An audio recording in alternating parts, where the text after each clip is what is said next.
Hey guys, and welcome back to the channel. We have Alex de Minaur versus Lorenzo Musetti for the Monte Carlo semi-finals. Cannot wait to get into this one. We're going to talk about the head-to-head. We will talk about how they've looked so far in the tournament, and then ultimately I'll give you guys my prediction. Before we get into it, though, remember that like button, do subscribe if you're new, and do leave a rating or review if you're listening on a podcast platform. Shout out to our members, and also do make sure that you've enabled notifications on YouTube generally in your settings, and also click that notification bell so you get alerted to the channel uploads as well. So, Lorenzo Musetti is into his first ever Masters semi-final, so big moment for him. Beat Bu, Lehechka, Berrettini, and then reigning champion and three-time champion Stefanos Tsitsipas in the quarterfinals in 3 sets. That was an impressive win, given that he lost the first set, even 6-1. So good win for Musetti. He'll take a lot of confidence from that matchup. For de Minaur, I mean, he had a phenomenal quarterfinal. We'll talk about that in a second. But his route's been difficult. He beat Mahac in his first match, which I thought was a difficult match for him. Came through it nicely in 3 sets. Then against Medvedev, I mean, what a win this was. Only dropping 4 games. And then against Dimitrov, he double bageled him, which is just phenomenal. I mean, I could not believe my eyes when I saw the scoreline, but he is red hot right now, de Minaur. And I'm loving it. I'm absolutely loving it, because I didn't think we would necessarily see this level from him on a clay court. Now, he's got a lot of attributes that personally I think are akin to performing well on clay. He's got phenomenal movement. He's extremely quick. He defends very well at the corners. He's very consistent from the baseline, but he doesn't hit with a huge amount of topspin, for example. He doesn't really have, on clay, for example, they say that you need to have a big weapon in terms of your forehand, but maybe what he makes up for in terms of lack of power or potency on the forehand, he makes up for in his movement and his speed and his consistency from the back of the court. His returning has always been very good, and obviously it's just aided even more on clay.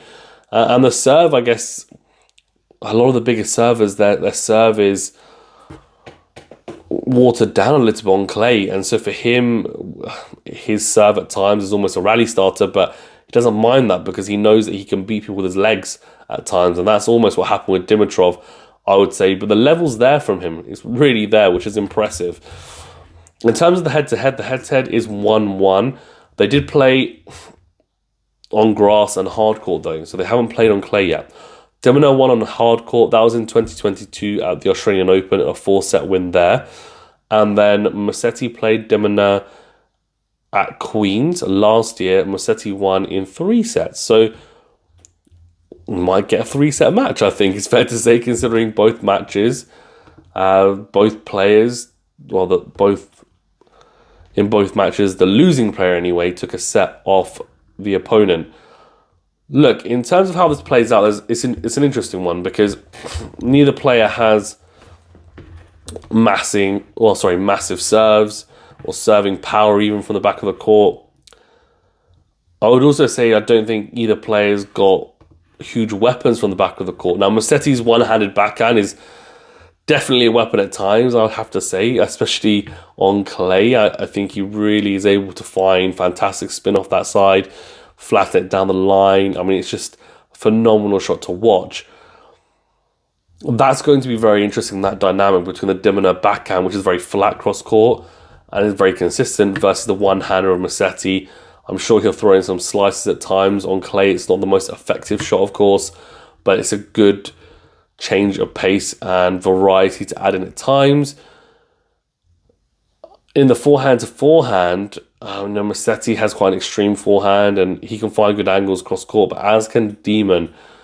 And when it comes to movement and legs, I mean, Musetti moves very comfortably and naturally on the clay, being Italian, but I actually think de Minaur moves better.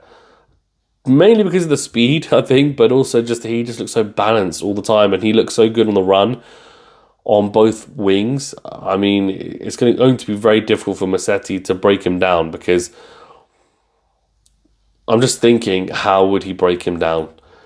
And I think he's going to have to potentially rely on things that are going to come at a bit of a risk. things like playing the drop shot, which, as I said, Dimon is so quick. If you get to that, you're going to be in trouble.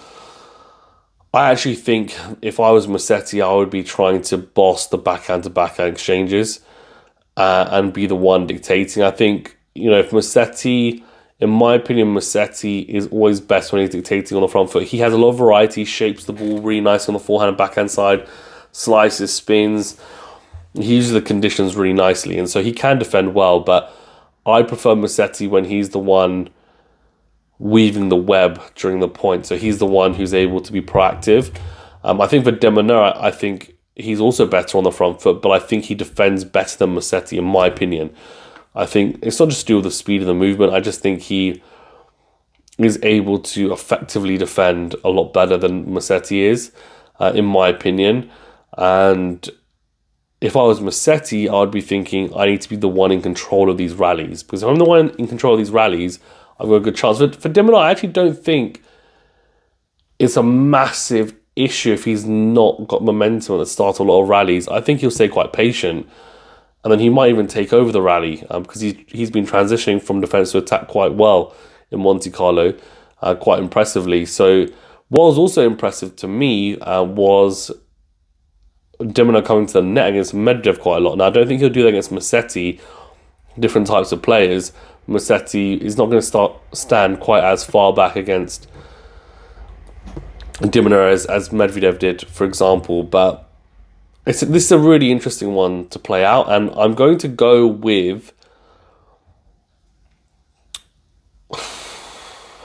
It's tough because de Minaur's just double bageled someone. If he hadn't done that, I would probably pick Musetti. But you know what? I'm still going to pick Musetti. I'm going to pick Musetti just because it's clay. I say that, but de Minaur's playing so well. This, in my opinion, is not the smart pick, but I'm going to go with Musetti in 3 sets. Let me know in the comment section below what you think and why. Thanks very much, guys. Stay safe and well. We'll see you in the next video.